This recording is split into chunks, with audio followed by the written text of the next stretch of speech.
Trojan family, Trojan gang. And we back with another one, man. And it just keep pinging up everywhere on my timeline.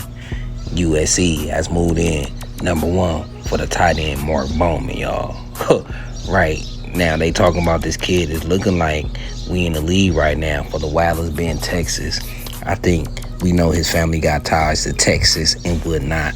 But now they saying USC then took the lead, man, with this kid, and that's good. He a local kid, very talented kid, picking up huge momentum. I mean, being right in his backyard and being able to contact him every day, pull up on him whenever they want to, really could wear on a kid. And the parents could be Texas out, but the kid like this probably gonna go with his feeling with it in his heart. So with Chad Bowman and the type of personalities we got, Chad Bowman and Chad Savage, Lincoln Riley, is really not much a surprise that they gaining momentum on a local kid, as they should. We got all this year to recruit him. He's right next door. So this is the type of kid you supposed to put the pressure on.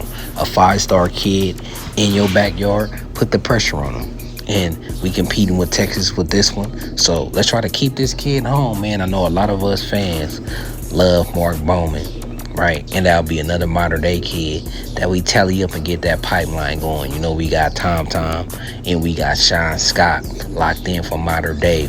If we get this third one, man, that will be mega. I see probably Tom and Sean Scott, speaking of them, they probably be on the kid. And I think landing Tom and then getting Sean Scott, that definitely helped our chances with Mark Bowman, even though everybody's decision is on their own and they their own man, but your teammates definitely could play a part on your influence. That's a little bit more cool points with USC when you're looking at schools. I could play here, I could play there, or I could go to SC, and on top of that, I could play with a couple of my teammates. You know, we go through this college experience together. Like, they gonna go through the trenches with each other this year for modern day. I think they're the #1 team again in the country. Them, Danny Lang, them over there, all them kids over there balling, right? So they got a bond. And especially being a big school like modern day, they everybody's Super Bowl top target, that could build a bond. So hopefully the bond that you just built playing with modern day, hopefully with them kids on the team, Tom and Sean Scott, we could turn that to Tom, Sean Scott, and Mark Bowman. And that will give us a chance, higher chance to bring in Danny Lang. That might give us a chance to maybe steal Caden Dixon Wyatt, even though I think not. You know, he's really a Bay Area kid, and they don't you rock with SoCal like that. You know what I'm saying? They have the same pride. So we'll see. But just for in the future, getting that pipeline up and started, getting these kids in here out the modern day, keeping Bosco going, Sarah, all these elite schools, Margarita's starting to come up with more and more players. We got to get these pipelines and get them locked down, especially since Oregon is kind of bowing out the high school race, at least for the next couple of years. They want to focus their NIL money on retaining the players, and the players they get out the transfer portal, they going transfer you heavy, right? So we got to clean up. So we can't start letting kids leave California. They was already leaving California for Oregon, and then Oregon fall out that race, focus more on transfer. We can't start letting Texas and Texas A&M trying to fill that void that Oregon gonna leave. We need to fill that void all the way up. Don't let nobody come in there. So that's why it's important to get Mark Bowman to stay at home and not have that optic of Mark Bowman went out to Texas, right? We already been putting the wall up. The wall up ain't just for Oregon or the Big Ten schools. It's for every school, the SEC schools as well, the Texas and Texas A&M as well. So it's big, and it's great news to get Mark Bowman. He's the type of tight end that's elite. He can actually play receiver too as well. He just a pass catcher.